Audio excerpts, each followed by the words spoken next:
pong sagutin si Tita Ann Pudsel. Sabi, ano bang kasalanan ni na Tekram sa inyo?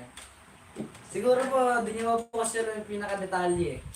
Kumbaga sa math, nasa ano lang po kayo, wala po kayo sa universal. Nandun lang po kayo sa ano, sa bilog lang kayo. Wala pa kayo, di nyo nakikita yung labas. Kumbaga, dahil siguro sila yung una niya napanood, kaya doon kayo sila kumakampi. Ganun po yun eh. Minsan po ako ganun. Pagka nakita ko po yung isang movie, pagka, uy, mabait to ah. Diba, kaya si Joker po, sa una mabait, di ba? Pero di mo alam na yung pala siya is medyo, di ba, makulit.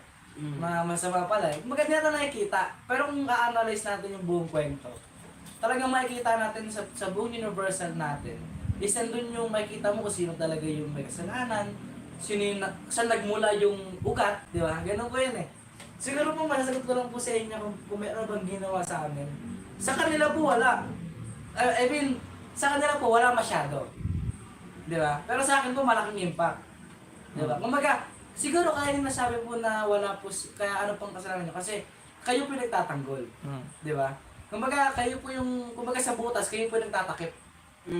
Tinatakpan niyo po yung butas na ginagawa nila para sa akin. Diba? Ganun po yun eh. Ngayon, si Tita Daisy. Kung ano sinasabi kay Tito Daisy. Tinatakpan ng butas. Kay Tito, Brother Jose. Diba? Ginaganon din ba kung ano na sinasabi sa inyo? Parang naalala ko po nung sabi, gagasusan pa daw po kayo para ano? Hindi ko po wala. Sabi ni, basahin mo yung kay